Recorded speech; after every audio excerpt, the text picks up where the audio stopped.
After 10 hours of driving in the snow with my arthritis to celebrate Christmas with my daughter, I came to the door and heard, "I hope he doesn't make it." They laughed, mocking my sacrifices. Instead of a warm welcome, it was a heartbreaking betrayal. I quietly closed the door and left, and then a real storm began. What happened next changed their lives forever. They will never forget it. Before we continue, please subscribe to the channel and let us know where you are listening in the comments. My fingers, stiff from arthritis and cold, fumbled with the doorknob. 10 hours of driving through Michigan snow, white-knuckling the steering wheel while my joints screamed with every mile. The gift bags in my back seat had shifted during the treacherous drive, wrapping paper crinkling like broken promises. Ashley's house glowed warm against the December darkness. Christmas lights draped the porch railings, twinkling red and gold, exactly like the ones I'd helped her hang 3 years ago when Howard's back was acting up again. The same excuse he used for everything. I raised my hand to knock, then stopped.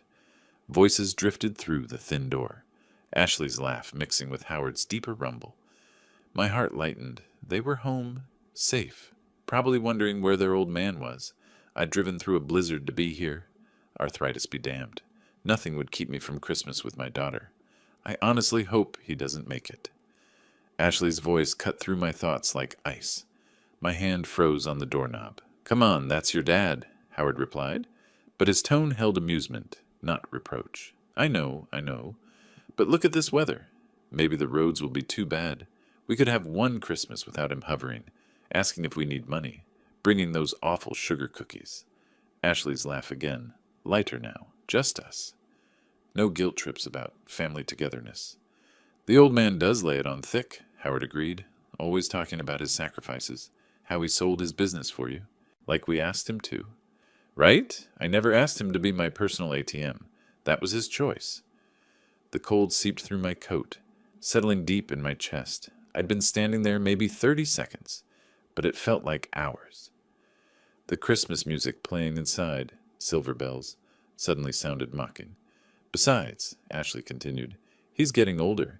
These long drives aren't safe for him anymore. We're actually being responsible by hoping he stays home." "Very thoughtful of you," Howard said, and they both laughed. I stepped backward, my boots crunching in the snow. The sound seemed deafeningly loud, but the music and their conversation continued uninterrupted. My car sat 30 feet away, engine ticking as it cooled, exhaust still visible in the frigid air. 15 years. 15 years since the divorce, and I'd built my entire life around Ashley. Sold Green Industries, my life's work, and invested everything in her happiness. Her house, Howard's art supplies, their car payments, grocery money when things got tight. I'd driven through blizzards, canceled trips, ignored my own health, all because I thought family meant everything to her too. My phone buzzed, a text from Ashley. "Drive safe if you're coming, Dad. Weather looks rough." I stared at the screen, then at the warm windows where shadows moved behind drawn curtains. She'd sent this while laughing about hoping I wouldn't make it, while discussing my guilt trips and calling my homemade cookies awful. The gifts in my backseat suddenly felt like mockeries. Expensive scarves for Ashley, art books for Howard that cost more than most people's car payments. I'd agonized over every purchase, wanting to show them how much they meant to me. How much had I given them over the years? 200,000? 3? I'd stopped counting after Ashley's wedding, when I'd paid for everything because Howard's family couldn't contribute much. I'd been honored to do it. Honored to walk my daughter down the aisle, to provide for her new family. I reached for my car door handle, metal biting cold even through my gloves. The arthritis in my knees protested as I lowered myself into the driver's seat, but I barely noticed. Something had shifted inside my chest, something colder than the December air. Starting the engine, I backed out of their driveway, slowly, carefully. No spinning tires, no dramatic exits, just a quiet departure from a house where I'd never really been welcome. In my rearview mirror, the Christmas lights grew smaller, then disappeared entirely as I turned onto the main road. I wasn't heading home. Not yet. The highway stretched ahead, dark and empty except for scattered snowflakes dancing in my headlights. For the first time in 15 years, I had nowhere I needed to be, no one counting on me, no one hoping I'd stay away. The radio played, "I'll be home for Christmas," and I reached over to turn it off. The silence felt better. It felt like the beginning of something new. The windshield wipers swept back and forth, clearing snow that fell faster than they could handle. I took the long way home, avoiding the main highway, needing time to process what I'd heard. My hands gripped the steering wheel until my knuckles went white.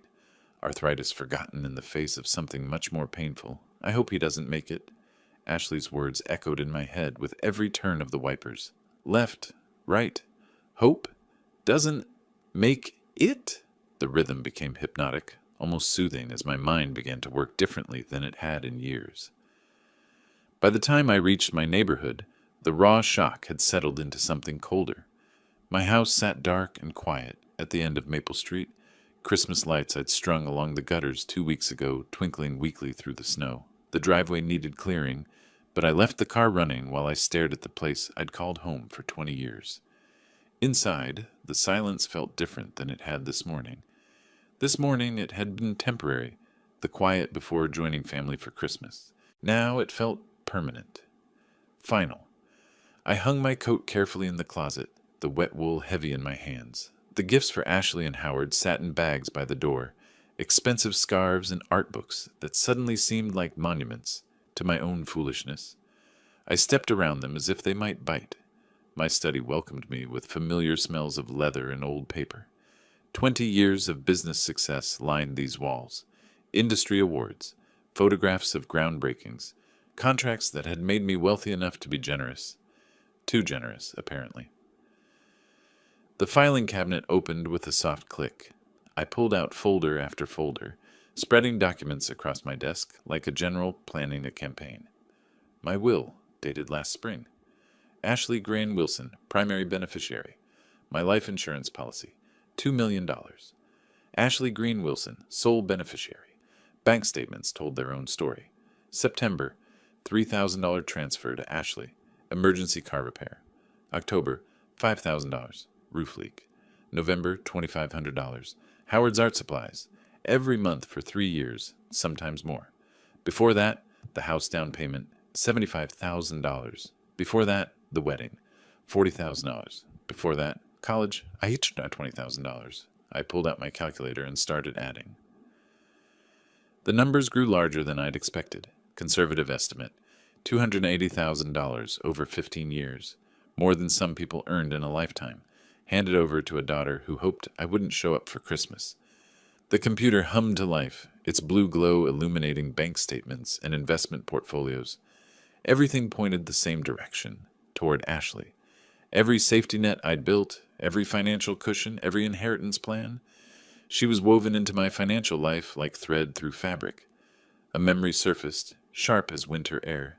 Ashley at 22, crying in my kitchen after graduation. "Dad, I don't know how I'll ever pay back student loans. My degree is useless." I'd handed her a check for the full amount the next day. "Don't worry about it, sweetheart. That's what fathers are for." Another memory.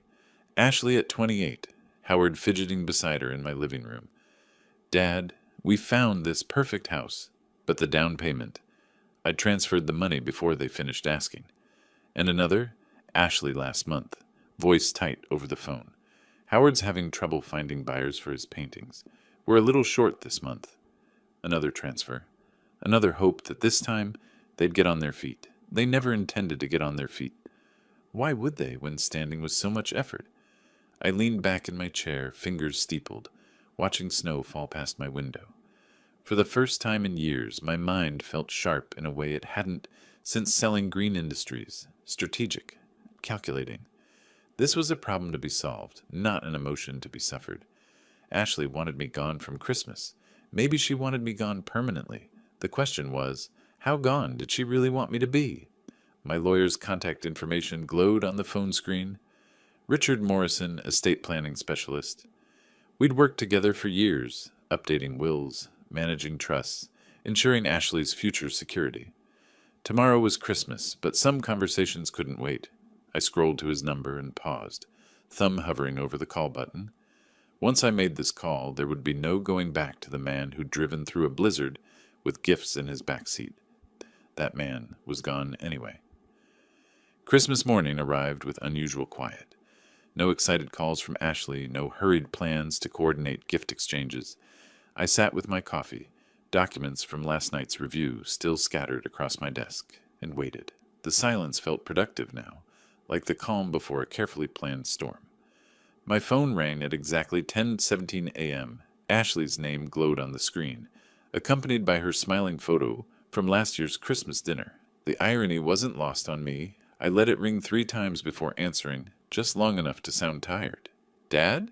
Her voice carried the perfect note of concern, but I could hear the rehearsed quality underneath. "We were so worried when you didn't show up last night. Are you okay?" I paused, letting her worry build. "I'm sorry, sweetheart.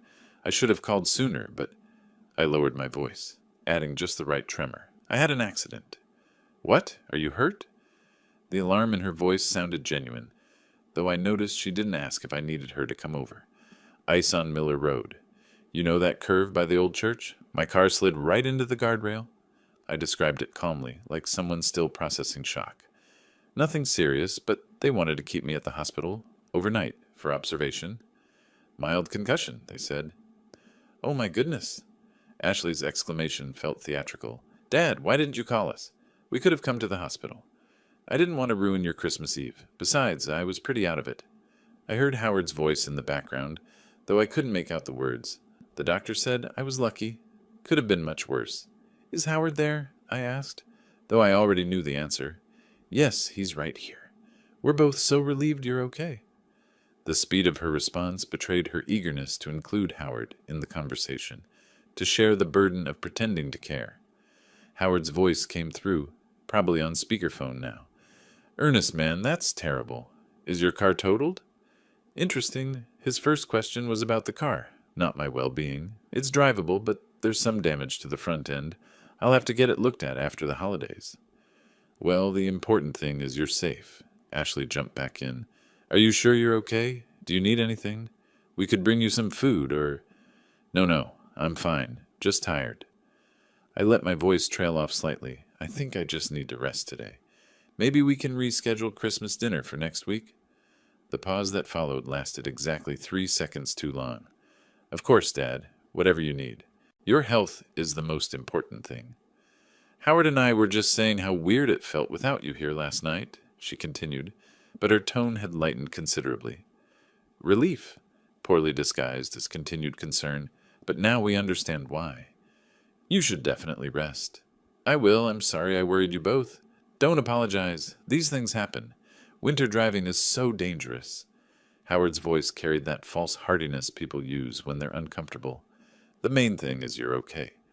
"We'll check on you in a few days," Ashley added. "Make sure you're feeling better." "And Dad? Please be more careful driving. We can't lose you." After I hung up, I sat back in my chair and smiled.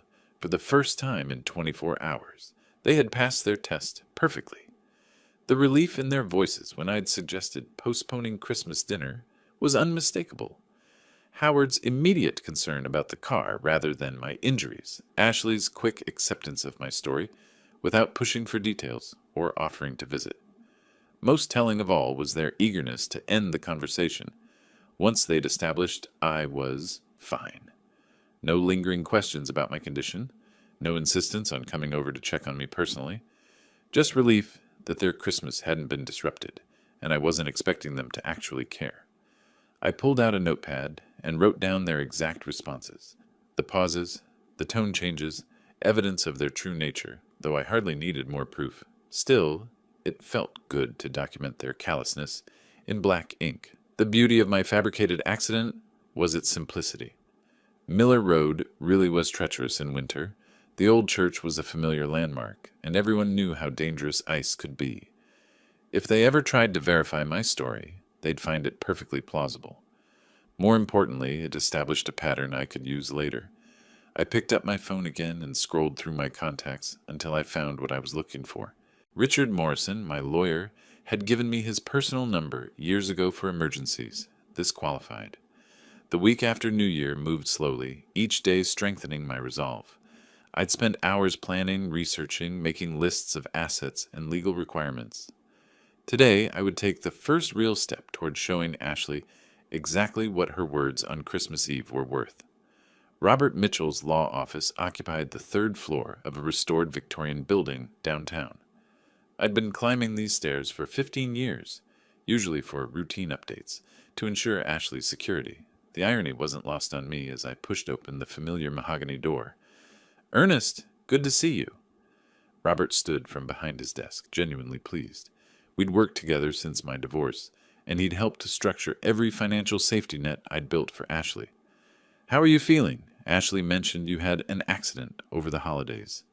Of course she had, probably making sure everyone knew what a burden her injured father had become. "Much better, thank you. Still a bit shaken, but it gave me time to think about some important matters. Please sit." He gestured to the leather chair across from his desk. "What can I help you with today?" I pulled out a folder I'd prepared, placing it carefully on his desk. "I need to modify my will. Specifically, I want to change the primary beneficiary." Robert's eyebrows rose slightly. "That's quite a significant change, Ernest. May I ask what's prompted this decision?"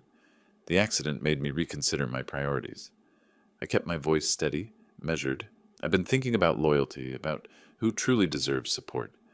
I paused, letting him process. "I want to designate the Great Lakes Animal Welfare Foundation as my primary beneficiary, instead of Ashley." The silence stretched for several seconds. Robert leaned back in his chair, fingers steepled, studying my face. "Ernest, this is a major decision. Have you discussed this with Ashley? She's been your primary concern for years." "No, and I don't intend to." My voice carried the same tone I'd used in boardrooms when deals were non-negotiable. "Animals don't lie to you, Robert. They don't hope you won't show up for important occasions. They appreciate care when it's given. I understand you're still processing the trauma from your accident, but this isn't about trauma." I leaned forward slightly. "This is about clarity. I've spent 15 years supporting someone who sees me as a burden. I'd rather my resources go to creatures who understand gratitude." Robert studied the legal pad in front of him, making notes. "Ernest, as your attorney, I have to ask, are you certain this reflects your true wishes? Major changes after traumatic events aren't uncommon, but they're not always permanent." I've never been more certain of anything. The conviction in my voice surprised even me. "I want this done today, with all proper documentation and witnesses." For the next hour, we worked through the technical details. Robert explained the requirements: witness signatures, notarization, specific language for the charitable designation. The Great Lakes Animal Welfare Foundation would receive my entire estate: the house, investments, retirement accounts, everything I'd planned to leave Ashley. "The foundation does excellent work," Robert admitted as he prepared the documents. "Their shelter programs and wildlife preservation efforts are highly regarded." He looked up at me. "Though I still think you should consider discussing this with your family." My family made their position clear. I signed each page deliberately, watching Robert's assistant witness the signatures. They'll understand my decision soon enough. As the final documents were notarized and sealed, I felt something I hadn't experienced in years: complete control over my own life. No more transfers to Ashley for emergencies. No more guilt about family obligations. No more pretending that blood relation guaranteed loyalty or love. "I'll file these with the court next week," Robert said, sliding the copies into a manila envelope. "Ernest, if you change your mind." "I won't." I stood, briefcase in hand. "Thank you for handling this so efficiently." Walking back to my car, I felt lighter than I had in months. The sealed documents in my briefcase represented more than legal changes. They were proof that I'd finally stopped being a victim of my own generosity. Ashley would continue receiving her monthly allowance, completely unaware that her future had just evaporated. The thought brought me more satisfaction than it should have, but I'd moved past caring about should and shouldn't. I pulled out my phone and opened my banking app. Time to address those automatic transfers that Ashley took so completely for granted. The will was just the beginning. Now came the practical lessons and consequences. I spent the week after my lawyer visit reviewing every financial connection between Ashley and myself, mapping out 15 years of dependency that she'd taken completely for granted. Thursday morning, I drove to First National Bank with a folder of account documents. The same bank where I'd opened Ashley's college fund 20 years ago, where I'd co-signed her first checking account, where I'd arranged the automatic monthly transfers that had become her financial lifeline. "Good morning, Mr. Green." Janet, my personal banker, smiled warmly. "How can I help you today?" "I need to close the joint checking account with my daughter and cancel all automatic transfers."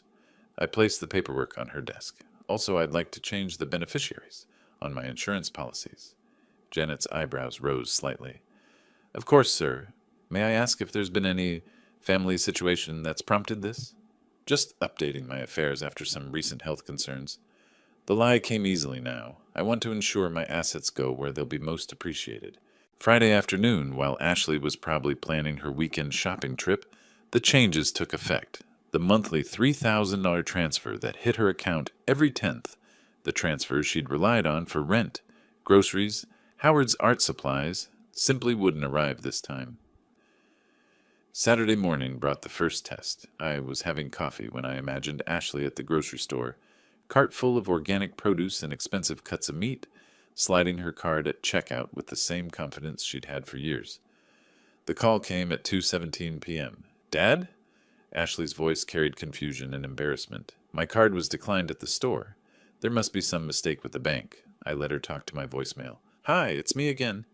I called the bank, but they said the account is closed. That can't be right. Can you call me back? Howard's getting really frustrated, and we need to buy groceries." The third message arrived an hour later, Howard's voice in the background. "Tell him we can't pay rent next week if this isn't fixed." I turned my phone off and went to my study. From my window, I could see 3 houses down the street, where Christmas lights still twinkled. Families inside probably gathered around dinner tables, children complaining about homework, normal problems of normal people who didn't hope their parents wouldn't show up for holidays. By evening, Ashley had left 7 messages. The progression was fascinating.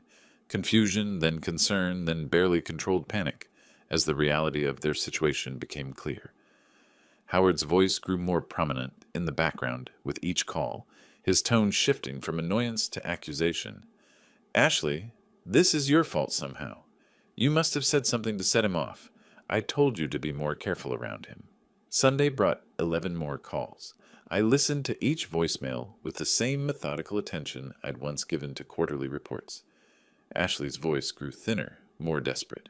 Howard had apparently stormed out Saturday night, returning drunk and angry, blaming her for ruining everything. "Dad, please, I don't understand what's happening. The bank won't tell me anything because of privacy rules. My insurance card isn't working either. Howard says you're punishing us for something, but I don't know what we did wrong." The irony was perfect. She genuinely didn't know what she'd done wrong.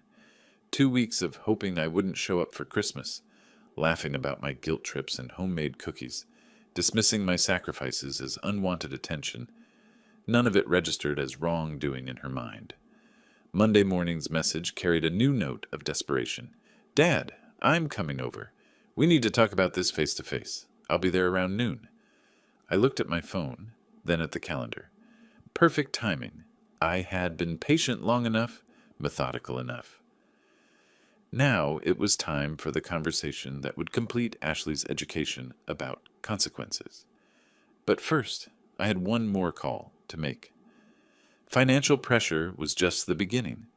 Now came the consequences for years of cutting corners. I'd watched Howard sell his paintings at weekend markets for 3 years, always cash only, always stuffing bills into his jacket pocket with that smug smile that said he was smarter than the system. Tuesday morning, I drove to the public library downtown. Their computers offered complete anonymity. No login required, no tracking cookies, just clean access to official websites.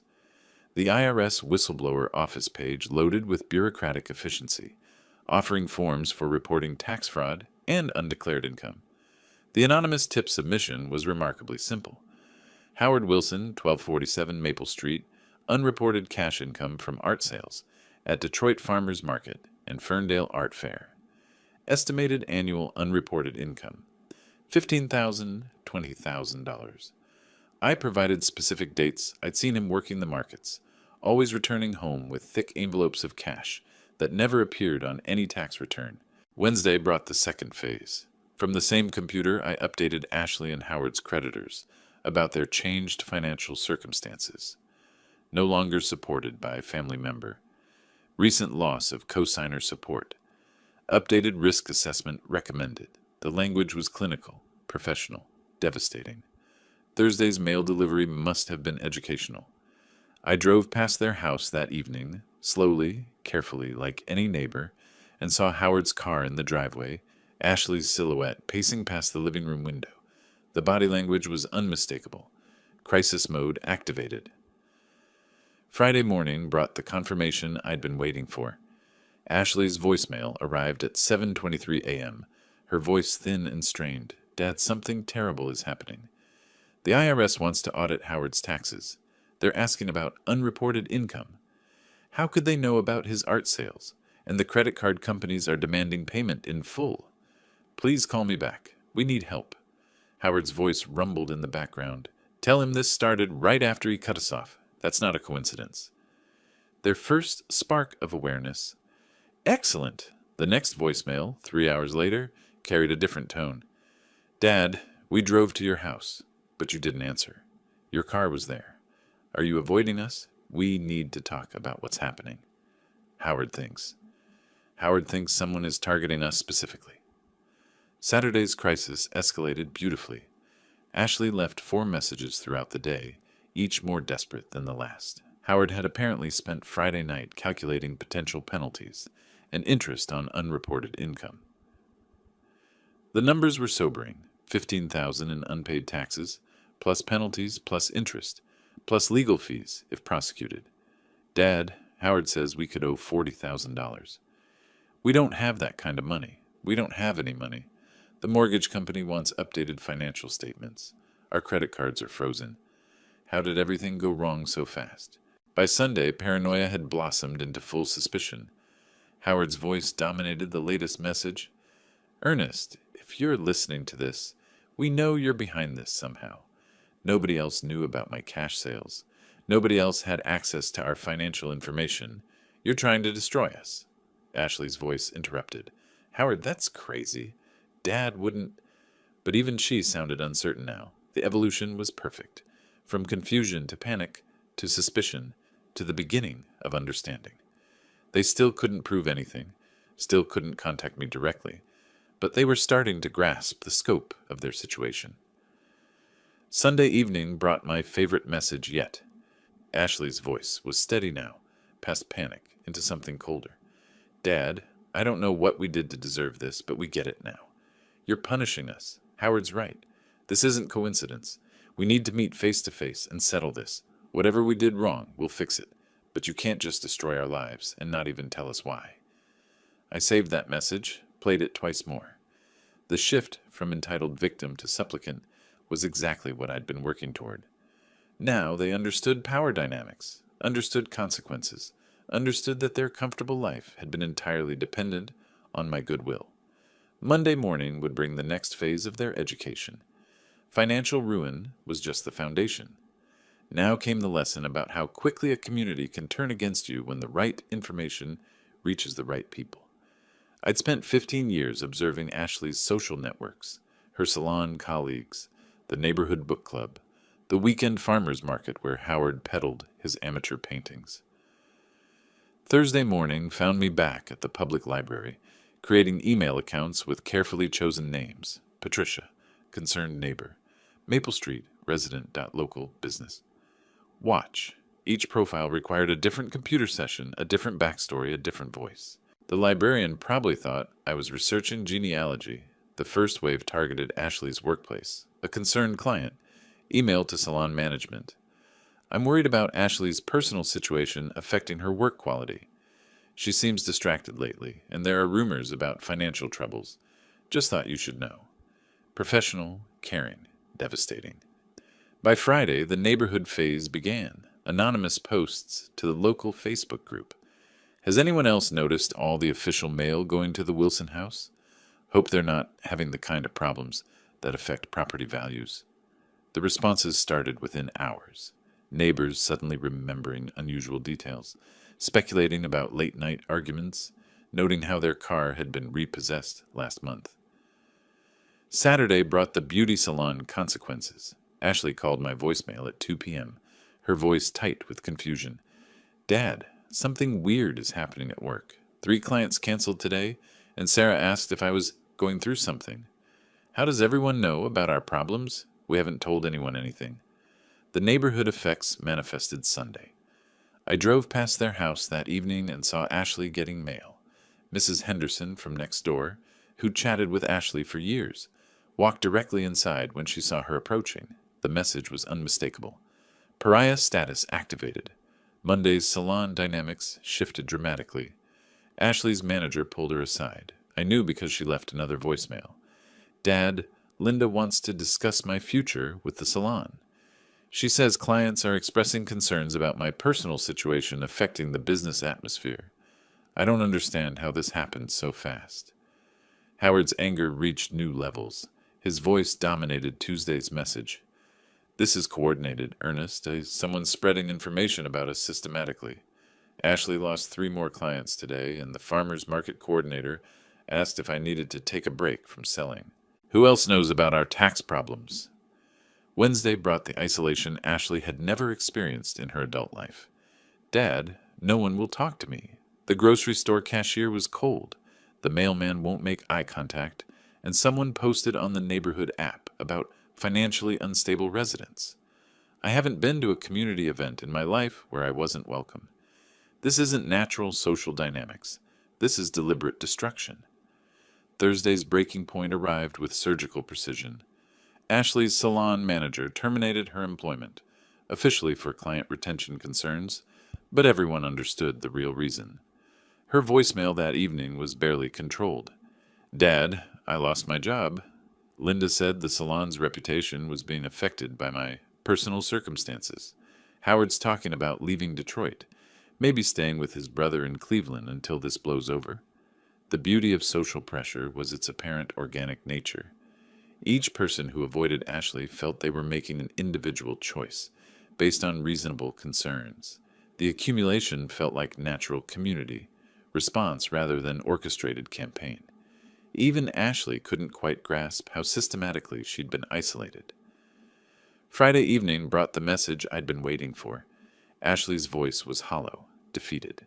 Dad, I know you can hear these messages. Howard's packing his things.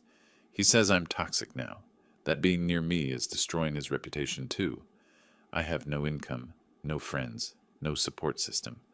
Whatever lesson you're teaching, I'm learning it. Please call me back. But Howard's voice cut in, angry and desperate. Ernest, you win, okay? We get it. We're powerless without you. But this goes beyond punishment. This is systematic destruction of everything we've built. If you want to talk terms, we're ready to listen. Terms. Finally, they understood this was a negotiation, not a tantrum. Saturday morning would be perfect timing for our first direct conversation in a month. I watched their car pull into my driveway and felt only cold satisfaction. A month of careful planning had led to this moment. Through my living room window, I could see Ashley's face, pale, desperate, nothing like the confident woman who'd laughed about hoping I wouldn't show up for Christmas. They sat in the car for several minutes, arguing. Howard gesticulating angrily, Ashley staring at my house with something approaching horror. Finally, they got out and approached my front door with the grim determination of people who had nothing left to lose. I answered before they could knock. Dad. Ashley's voice cracked on the single word. Behind her, Howard looked older, defeated, like a man who'd discovered his easy life had hidden costs. Ashley, Howard. I stepped aside to let them in, noting how they moved. Ashley hesitant, Howard aggressive but uncertain. I wasn't expecting you. Weren't you? Howard's voice carried barely controlled fury.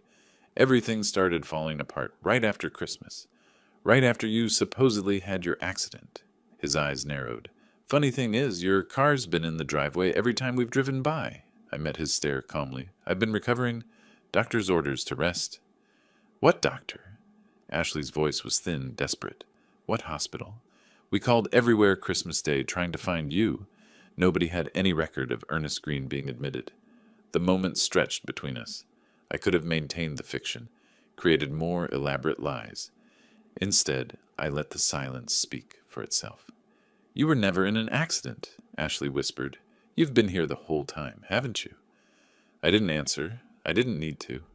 Howard stepped forward, his artist's hands clenched into fists. You son of a... He caught himself, but barely. You've been watching us fall apart, enjoying it. I've been observing, I said carefully.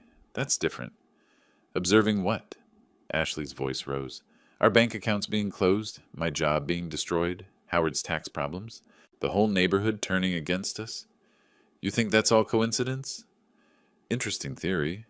I settled into my favorite chair, forcing them to remain standing. The power dynamic was exactly where I wanted it. What makes you think any of that has anything to do with me? Ashley's eyes searched my face, looking for something. Guilt, anger, satisfaction. What she found there made her take a step backward. The timing, she said slowly. Everything started right after Christmas. Right after... Her voice trailed off as understanding began to dawn. Howard looked between us, sensing currents he couldn't quite grasp. Right after what? Ashley couldn't take her eyes off me. I saw the exact moment when the terrible possibility formed in her mind. The memory of Christmas Eve. The conversation she'd had with Howard about hoping I wouldn't show up. The cruel laughter about my guilt trips and homemade cookies. You were there, she whispered. Before you called us. You were already there. I remained perfectly still, letting her work it out for herself. What the hell are you talking about? Howard demanded. But Ashley wasn't looking at him anymore.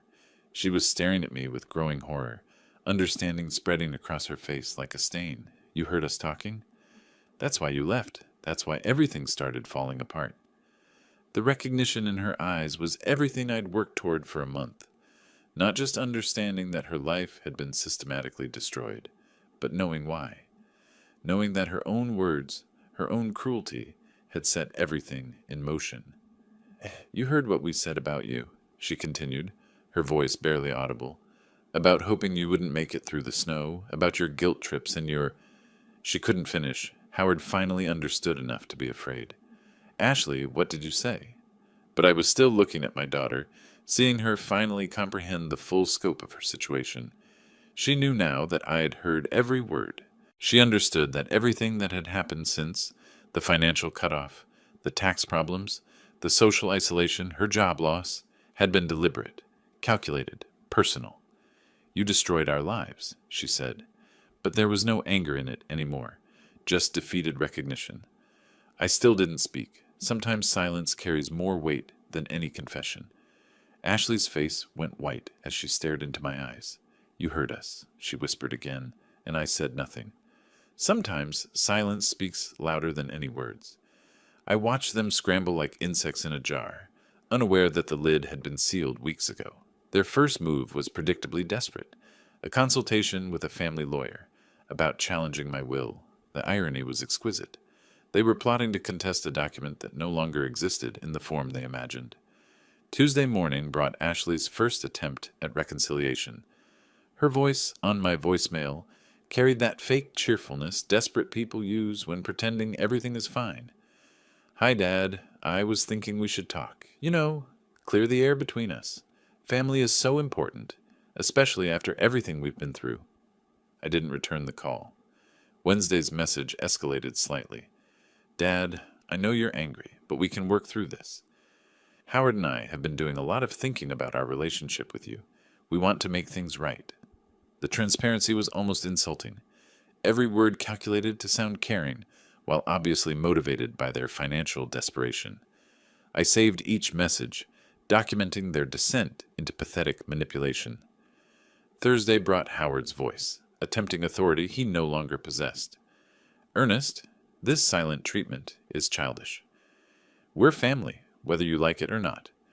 Ashley's your only daughter, and she deserves better than this. Call us back. By Friday, their lawyer had apparently explained the harsh realities of will contests. Ashley's message that evening carried the first notes of real panic. Dad, please, we just need to talk. I know we said some things that hurt you, but everyone says things they don't mean sometimes. Can't we move past this? Saturday brought multiple calls. Ashley arrived at my house twice, ringing the doorbell for 10 minutes each time while I watched from my upstairs window. Her body language told the story. Hunched shoulders, nervous pacing, the desperate energy of someone running out of options. Dad, I know you're in there. Your car is in the driveway. Please, just 5 minutes. We need to discuss our future as a family. Future? As if they had one. Sunday's voicemail revealed the depth of their situation. Dad, the lawyer says challenging a will costs thousands of dollars we don't have. But he also said that family reconciliation is always possible. We miss you. We miss having you in our lives. Monday brought Howard's frustrated return. Ernest, enough. You've made your point. You're angry. We get it. But this has gone far enough. Ashley's been crying for days, and frankly, we're both tired of this game. What do you want from us? What I wanted, they could never give back. The Christmas I'd driven through a blizzard to share. The years of believing their gratitude was genuine. The father-daughter relationship that had been the center of my life for 15 years. Tuesday's message was Ashley alone, her voice thin and breaking. Dad, please. Howard's talking about leaving Michigan entirely. Says there's nothing left for us here. I don't want to lose both of you. I know I messed up, but there has to be a way to fix this. The beauty of their desperation was how it stripped away all pretense. No more casual conversations about art supplies or grocery money. No more comfortable assumption that I'd always be there with my checkbook open. Just raw need, naked and embarrassing. Wednesday brought their most pathetic attempt yet. Ashley appeared at my door with Howard lurking behind her, both dressed in their most respectable clothes, trying to look like responsible adults worth reconciling with. I opened the door but didn't invite them in. Dad? Ashley's smile was so forced it looked painful. We brought you something. She held up a small wrapped package. Probably something cheap from the drugstore. A token gesture to grease the wheels of reconciliation. I don't need anything from you, I said quietly. We know you're upset, Howard jumped in. But Ashley's your daughter. That has to count for something. I looked at Ashley, seeing not the confident woman who'd laughed about hoping I wouldn't show up for Christmas, but a desperate person clinging to the last relationship that might save her from complete ruin. You're right, I said finally. It does count for something.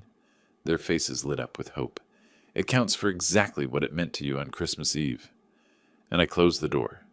Homelessness would teach them what real dependence meant. I made one anonymous call to their landlord Tuesday morning, a simple conversation about late payments and creditworthiness. By Thursday, the eviction notice had arrived at their door. I watched Ashley through my kitchen window as she walked to the mailbox that morning. Her movements had changed over the past month. Less confident, more hunched, like someone who'd learned to expect bad news. When she opened that official envelope, I saw her face crumple from 50 yards away. The call came 2 hours later. Ashley's voice was barely recognizable. Thin, broken, desperate, in a way I'd never heard before. Dad, please, I know you're angry with us, but we got an eviction notice. 30 days to vacate. I'm begging you. Please help us. We have nowhere to go. I let the call go to voicemail. Her next message came that evening. Dad, I'm not asking for money anymore. I understand you're done with that, but could you just co-sign for a smaller apartment?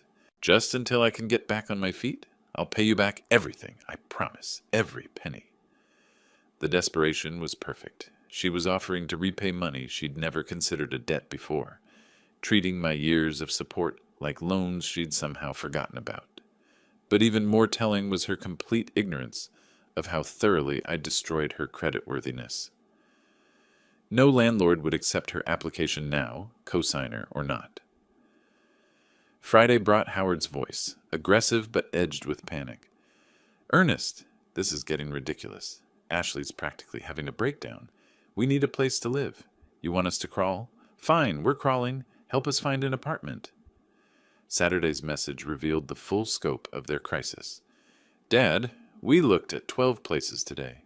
Every application was rejected. Our credit it's destroyed somehow. The only places that will take us are terrible. Really terrible. There's one studio apartment above a laundromat that smells like mold, but it's all we can afford, and even that's stretching our budget. Sunday brought the sound of boxes being packed in the background. Dad, we're moving tomorrow. Into that studio I mentioned. Howard's not taking this well. He keeps saying this is all my fault, that I brought some kind of curse on us. Please call me back. I need to hear your voice. Monday evening delivered the call I'd been anticipating. Ashley's voice was hollow, defeated. Dad, Howard left. He said he can't take living like this, that being around me was destroying his life too. He took his art supplies and drove to Cleveland to stay with his brother. Said he'd call when I figured out how to fix things. The beauty of Howard's abandonment was how perfectly it revealed his character. 3 years of living off my generosity, and the moment things got difficult, he fled. Ashley was learning what I'd known about him all along. He was a parasite, not a partner. Tuesday brought her most broken message yet. Dad, I'm alone now. Completely alone. I'm sitting in this awful little room with water stains on the ceiling and neighbors who scream at each other all night. I lost my job, my husband, my home, my friends. Everything I had is gone. I don't understand how everything fell apart so fast. The next day, Ashley appeared at my door again. She looked like she'd aged 5 years and 2 months. Thin, pale, wearing clothes that hung loose on her diminished frame. When I opened the door, she didn't even try to smile. Dad, I need to ask you something, and I need you to tell me the truth. I waited. Are you ever going to forgive me? Because if the answer is no, I need to know. I can't keep hoping that someday you'll decide I've been punished enough. The question was more perceptive than I'd expected. She was finally beginning to understand that this wasn't a temporary tantrum, but a permanent change in our relationship. Forgiveness has to be earned, I said carefully. How? Her voice was barely a whisper. Tell me how, and I'll do it. I looked at her standing on my doorstep, homeless, abandoned, isolated, desperate, and felt no sympathy whatsoever. She still didn't understand that some words, once spoken, could never be taken back. Some laughter, once heard, changed everything forever. That's something you'll have to figure out yourself, I said, and closed the door. The next morning would bring her the lesson she'd never expected. When I saw Ashley walking up my driveway, broken and desperate, I knew the moment for my final lesson had arrived. She moved like someone who'd learned that hope was dangerous, her shoulders hunched against more than just the February cold. I opened the door before she could knock. She looked like she'd aged a decade in 2 months, hollow-eyed, thin, wearing the same jacket I'd seen her in 3 days ago. Howard's abandonment had left its mark in ways that went deeper than simple loneliness. Dad, her voice was barely a whisper. Please, I need to talk to you. I stepped aside and let her in. She stood in my entryway like a refugee, uncertain and grateful for even this small mercy. I know I don't deserve anything from you, she began, her words rushing together. I know I've been a terrible daughter, selfish, ungrateful, all the things you must think about me, but I'm begging you, please give me another chance.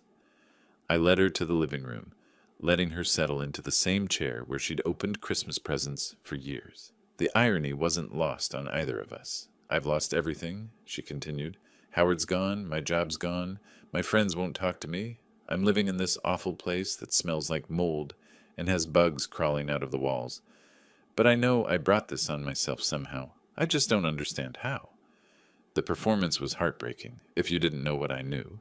She was trying so hard to be the daughter she thought I wanted, offering contrition and promises of change, still believing that family bonds could be repaired with enough sincerity. I want to be better, she said, tears starting to fall. I want to be the daughter you deserve. I know it might take time, but maybe we could start small. Maybe I could visit once a week, help with yard work or cooking. I just want us to be a family again. I watched her cry, feeling nothing but cold satisfaction. She still didn't understand that some words, once spoken, poisoned everything that came after. Do you remember Christmas Eve? I asked quietly. Ashley wiped her eyes. Of course. You called to say you'd been in an accident. Before that, I said, do you remember what you and Howard were discussing before I called? Her face went pale. I could see the moment when memory began to surface, when she started to understand that this conversation was heading somewhere she didn't want to go. I don't remember exactly. I pulled out my phone, scrolled to a file I'd labeled simply December 24th, and set it on the coffee table between us. Let me refresh your memory. I pressed play. Ashley's voice filled the room, clear and unmistakable. I honestly hope he doesn't make it. Her face went white as stone. Howard's voice followed. "Come on, that's your dad." I know. But look at this weather. Maybe the roads will be too bad. We could have one Christmas without him hovering, asking if we need money, bringing those awful sugar cookies." The laughter that followed was like acid in the air. I watched Ashley's expression crumble as she heard her own cruel amusement. Just us. No guilt trips about family togetherness. I let the recording play until Howard agreed. "The old man does lay it on thick, always talking about his sacrifices, how he sold his business for you, like we asked him to." Then I stopped it. Ashley sat frozen, staring at the phone like it contained poison. You were there? You heard all of that?" "Every word," I confirmed. "I was standing outside your door with Christmas gifts, listening to my daughter laugh about hoping I wouldn't survive the drive to see her." "Dad, no, you don't understand." "I understand perfectly," I said. "I understood that night, and I've understood every day since. That conversation showed me exactly what our relationship meant to you, what I meant to you." Ashley was crying now, desperate sobs that shook her whole body. "Those were just words. People say things they don't mean when they're stressed. I was tired, and Howard was being difficult, and you revealed your true feelings about your father," I finished. "The man who sacrificed everything for you, who built his entire life around your happiness, who drove through a blizzard because he thought you wanted him there." She tried to speak, but I continued. "Everything that's happened since that night, your financial problems, the social isolation, the job loss, Howard leaving, all of it started because I finally understood what you really thought of me." "Please," she whispered. "Please, I'm sorry. I'm so sorry." But I wasn't finished with her education yet. Not quite. 6 months have passed since that last confrontation, and I have found something I never expected. Peace. The Great Lakes Animal Welfare Foundation has become not only the recipient of my inheritance, it has become my purpose. 3 mornings a week, I volunteered at their shelter, feeding dogs whose tails wagged with genuine excitement when they saw me approaching.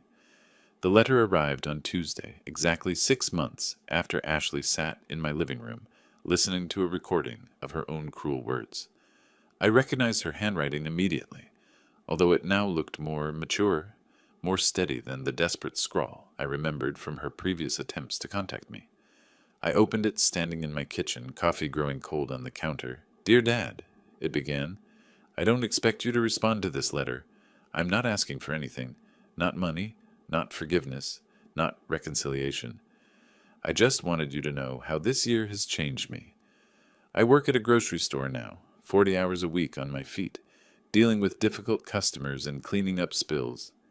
It's honest work, and for the first time in my life, I understand what you meant when you talked about earning something. Every paycheck feels different when you've worked for it instead of just receiving it. I live in a small apartment that I pay for myself. It's not much, but it's mine. Howard never came back from Cleveland, and honestly, I'm glad. I needed to learn who I am when I'm not depending on someone else's generosity. I know about the will, Dad. Robert Morrison told me when I tried to contest it last spring. He explained that you'd changed everything in January before any of this started. I understand now that even when I thought I had a safety net, I didn't. You were teaching me to fly without knowing it.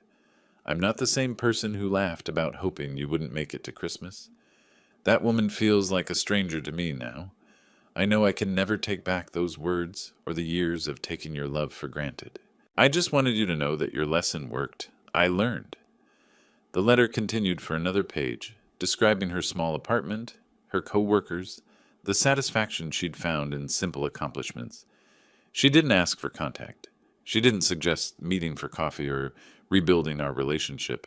She simply wanted me to know that she'd grown into someone capable of supporting herself. I read it twice, then folded it carefully and placed it in my desk drawer. I felt no urge to respond, no desire to reach out. The lesson had been taught and learned. That was enough. That afternoon, I drove to the shelter for my regular volunteer shift. The dogs knew my car by now, and I could hear their excited barking as I pulled into the parking lot. Inside, I went through the familiar routine, checking food bowls, refilling water, spending time with the animals who'd been there longest. A German Shepherd mix named Charlie had been at the shelter for 6 months, too old and scarred to attract adopters. He followed me from kennel to kennel, his graying muzzle nudging my hand whenever I stopped moving. When I sat down to rest, he laid his massive head across my lap with complete trust. "You're a good boy, Charlie," I said, scratching behind his ears. His tail thumped against the concrete floor with pure contentment. This was what love looked like when it wasn't bought or demanded. Charlie didn't care about my bank account or inheritance. He didn't calculate what I could do for him or weigh the benefits of our relationship. He simply appreciated kindness when it was offered. As I prepared to leave that evening, Charlie pressed against the kennel gate, watching me with those intelligent brown eyes. I'd started the paperwork to adopt him the week before. At 63, I was finally ready to share my home with someone who understood loyalty. Walking to my car, I thought about Ashley's letter one more time. She'd learned the value of work, the dignity of independence, the difference between earning and receiving. My methods had been harsh, but the lesson had taken hold. Sometimes people needed to lose everything to discover what they were truly capable of. I had no regrets about the choices I'd made that Christmas Eve, or any day since. Justice wasn't always gentle, but it was always fair. If you liked this story, please like this video, subscribe to the channel, and share your impressions of this story in the comments. To listen to the next story, click on the box on the left. Thank you for watching.